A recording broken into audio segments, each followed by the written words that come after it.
আইন উপদেষ্টা আসিফ নজরুলের এক মন্তব্যে অসন্তোষ প্রকাশ করেছেন আন্তর্জাতিক অপরাধ ট্রাইব্যুনাল। জুলাই হত্যাকাণ্ডে বিচারাধীন মামলার রায় প্রকাশের সময় নিয়ে ওই মন্তব্য করেন আইন উপদেষ্টা দায়িত্বশীল পদে থেকে। তার এমন বক্তব্যের কারণে বিচার নিয়ে বিরূপ ধারণা তৈরি করবে বলে জানান ট্রাইব্যুনালের চেয়ারম্যান বিচারপতি গোলাম মর্তুজা মজুমদার। 4টি মামলার তদন্ত কাজ এ মাসে সম্পন্ন হচ্ছে। গত মঙ্গলবার এমন মন্তব্য করেন অন্তর্বর্তী সরকারের আইন উপদেষ্টা। আগামী অক্টোবরের মধ্যে জুলাই হত্যাকাণ্ড নিয়ে 3-4টি মামলার রায়ের সম্ভাবনা রয়েছে বলে তিনি বক্তব্যে উল্লেখ করেন। বিচার কার্য কিছুটা বাধাগ্রস্ত।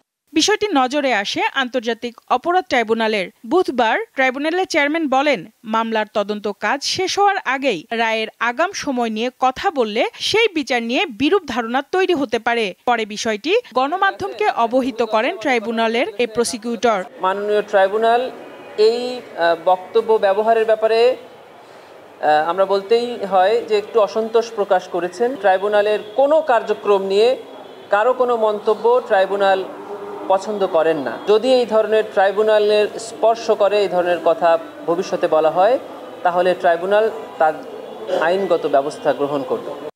একই দিন গুম ও বিচার বহির্ভূত হত্যার অভিযোগে ট্রাইব্যুনালে হাজির করা হয় জাতীয় সংস্থা ন্যাশনাল টেলিকমিউনিকেশন মনিটরিং সেন্টার NTMC-র সাবেক মহাপরিচালক জিয়াউল আহসানকে। পরে তাকে এ মামলায় গ্রেফতার দেখিয়ে কারাগারে পাঠানোর আদেশ দেওয়া হয়। গুম এবং বিচার বহির্ভূত হত্যার অভিযোগ এবং সারা দেশব্যাপী এটি সংগঠিত হয়েছে দীর্ঘ সময় ধরে, 2009 থেকে 2024 পর্যন্ত।